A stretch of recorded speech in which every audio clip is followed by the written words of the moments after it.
जब साफिया लाहौर छोड़ अमृतसर पहुंची तो कस्टम वाले पहले से उनके सामान को देख चुके थे। उनके सामने ही उनके डब्बे में देख रहे थे। साफिया का सारा सामान देखा जा चुका था। उस नौजवान कस्टम अफसर की ओर बढ़ी तो बातचीत और सूरत से वे बंगाली लगते थे। देखिए, मेरे पास नमक है, थोड़ा सा। साफिया ने उन्हें दिखा दिया। फिर उसने हैंडबैग खोला और वह पुड़िया उनकी तरफ बढ़ाते हुए अटकते झिटकते हिचकते हुए उनको सब कुछ बता दिया। जितनी सारी बातें हुई, जो वाक़या हुआ, उन्होंने सब बता दिया। उन्होंने सिर झुका लिया था, सुनते रहे। बीच बीच में सिर उठाते और गौर से उन्हें देखते, फिर सुनने लगे। बात पूरी हो गई तो उन्होंने एक बार फिर साफिया को ऊपर से नीचे तक देखा और धीरे से बोले, इधर आइए जरा। चलते चलते उन्होंने एक दूसरे से कहा, इनके सामान का, उन्हें कह दिया, इनके सामान का थोड़ा ध्यान रखिए। फिर दूसरे से उन्होंने कह दिया। प्लेटफॉर्म के सिरे पर एक कमरा था। वे उसके अंदर घुसे। साफिया दाखिल हुई हिचकिचाते हुए। वे मुस्कुरा कर बोले, आइए आइए जरा, आइए ना। जेब से रुमाल निकाल कर उन्होंने कुर्सी को झाड़ा और बोले, बैठिए।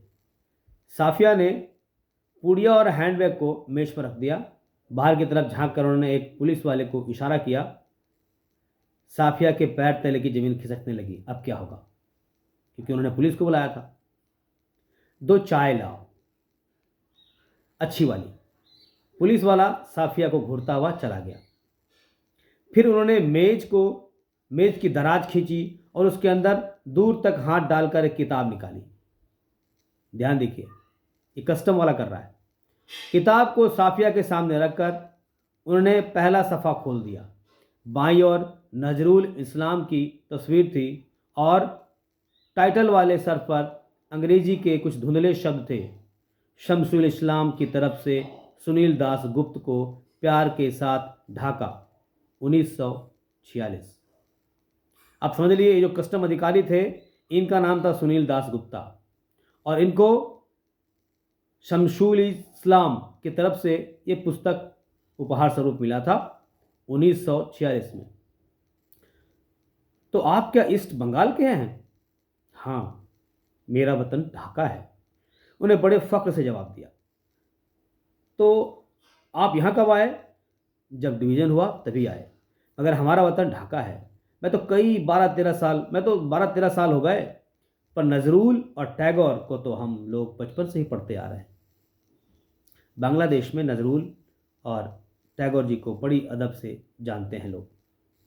जिस दिन हम रात यहाँ आ रहे थे, उसके ठीक 1 वर्ष पहले मेरे सबसे पुराने, सबसे प्यारे बचपन के दोस्त ने मुझे यह किताब दी थी। उस दिन मेरी सालगिरह थी। फिर हम कलकत्ता रहे, पढ़े, नौकरी मिल गई, पर हम वतन आते जाते रहे। अब यहाँ एक बहुत बड़ी बात है। अभी जब किसी का बर्थडे होता है तो हम लोग गिफ्ट में क्या देते हैं? किताब देनी चाहिए, ज्ञान देनी चाहिए। कुरान शरीफ में लिखा हुआ, इकरा, ज्ञान हासिल करो, इल्म हासिल करो, शिक्षा दो, शिक्षा हासिल करो। ऋग्वेद ने भी ज्ञान को ब्रह्म कहा गया है।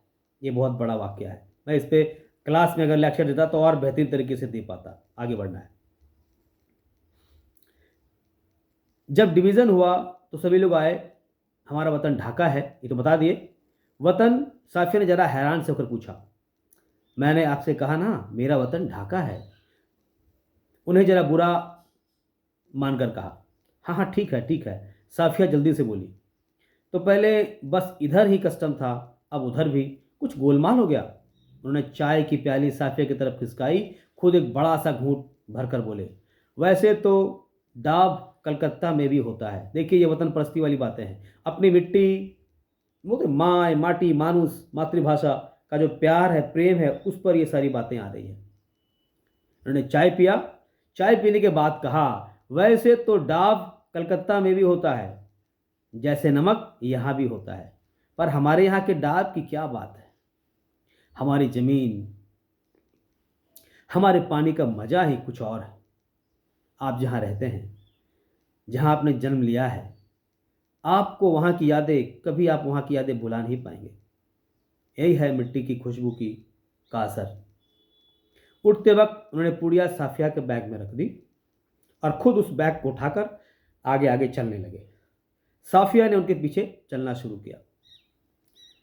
जब साफिया अमृतसर के पुल पर चढ़ रही थी तब पुल की सबसे निचली सीढ़ी के पास वे सिर झुकाए चुपचाप खड़े थे।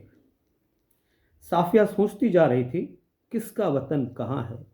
वह जो कस्टम है कि इस तरफ या उस तरफ, किसका वतन कहाँ है? साफिया भारतवर्ष की रहने वाली थी, उसके लोग पाकिस्तान में रह रहे हैं। वो पाकिस्तान अपनों के यहाँ गई थी।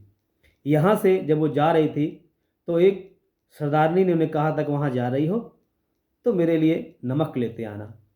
और ये सैयद थी, इन्होंने कहा सैयद तो वादा भूलता नहीं है, किसी तरह मैं नमक लेके आऊँगी। नमक लेके आई। यहाँ कस्टम जो उन्हें मिला वो बांग्लादेश के रहने वाले थे। और मिजाज बने तो फिर मैं इसके बाद और क्लास लूँगा। फिलहाल यहीं पे समाप्त। यतिश्री ध्यान ले आके पढ़िए। जो लेक्चर दिया हूँ इसके एक एक शब्दों पर ध्यान दीजिए, 4-5 बार सुनिए, तब जाकर के आपके सवालात हल हो जाएंगे। शुक्रिया। Best of luck.